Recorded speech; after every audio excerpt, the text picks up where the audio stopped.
Hey, physics parents, this is Chris Murray. This is a video for parents maybe that can't make it to conference time or parents that are going to come to conference time. You could watch this video and understand how the grading works, and then we don't necessarily have to talk about how the grading works and how the class works. All right, so to that end, take a look at this. We've got formative assessment, right? These are actually practice tests and homework, what we would have called homework back in our day, right? Then there's summative assessment. These are the actual tests. So these are super important to the grade. Half their grade is their tests, right? And then labs are 30%. What you see in the grade book is very much a grade in progress. Now, these people really shouldn't be that low. There really is something wrong here. But you know, if you're expecting your kid to have an A and they've got a C right now, very well they could end up with an A. It's a grade in progress. So what we do is we've got a 21-day rule. Okay, the 21-day rule means that for these things, we decided that the 21 days was over on the 27th of October. Okay, on the 27th of October, this score, this score, this score, these assessment scores, okay, all of these things here are going to become permanent.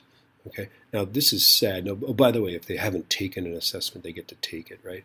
But it would be very sad if a 4 became a permanent part of the student's grade. So they can come in and they can retake the summative assessments, the tests. They can do that on Monday. They can do that on Thursday at 7:20. Okay? Now, I've told them this numerous times. Do you think they know that? I'm not sure. Okay? So Monday and Thursday they can take as many times as they want. And the rule is that the score they have in the column that counts, this column doesn't count. Okay? The rule is that the score that counts is either the first score they get or the average of the next two. So let's say this person gets a 4. Okay, they come in and they take a 10 and an 8. They get a 10 and an 8 on it, right? Well, then I put a 9 there and a 10 there. If they get another 10, they'll have 10 and 10.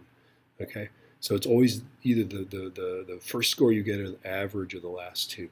Okay. And they can just do that as many times as they want. They've got Monday of next week and Thursday of next week to finalize those. The labs, they can also fix these labs and get all the points for these labs. Now, it looks like either people have either turned them in and gotten all the points, or they haven't turned them in, which is a little bit alarming.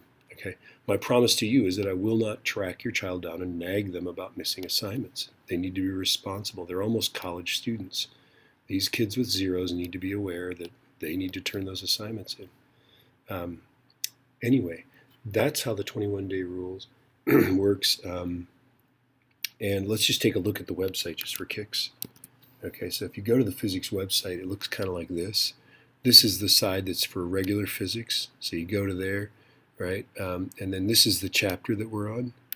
Now, if you take a look at this, this is homework that I assigned for them a while ago that you know is dribbling in, right? I've done every single homework question. Now, what I'm going to tell you and what I've told them, but I'm not sure they understand, is that these are actually test questions. These are the questions that are on the test with the numbers changed, and I've solved them in videos. So if your kid's stuck at home and you don't have a degree in physics, you can say, well, maybe, honey, maybe there's a video on the website you could check out.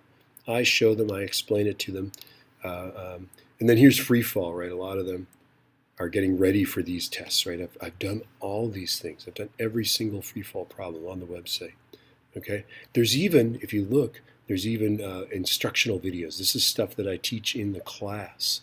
Okay. So if they miss class, oftentimes there's videos that help them understand what it is that I went over in the class.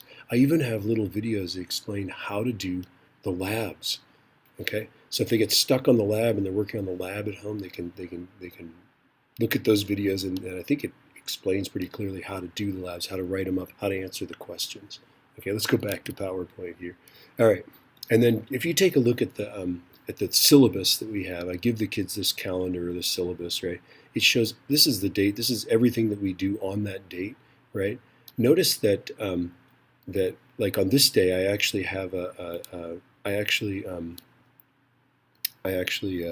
do go over a very simple cliff problem, right?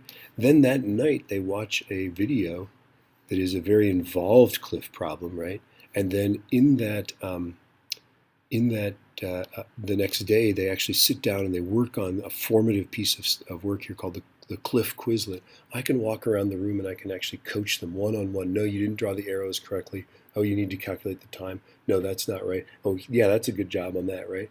And this is just an incredibly powerful way to teach. But it only works if the kids actually watch the videos. So if they're watching videos and they say they're doing physics and it's not videos of cats sitting on top of large piles of money, it's quite possible that they actually are doing physics homework. And I don't know that there's anything else I need to say about the class.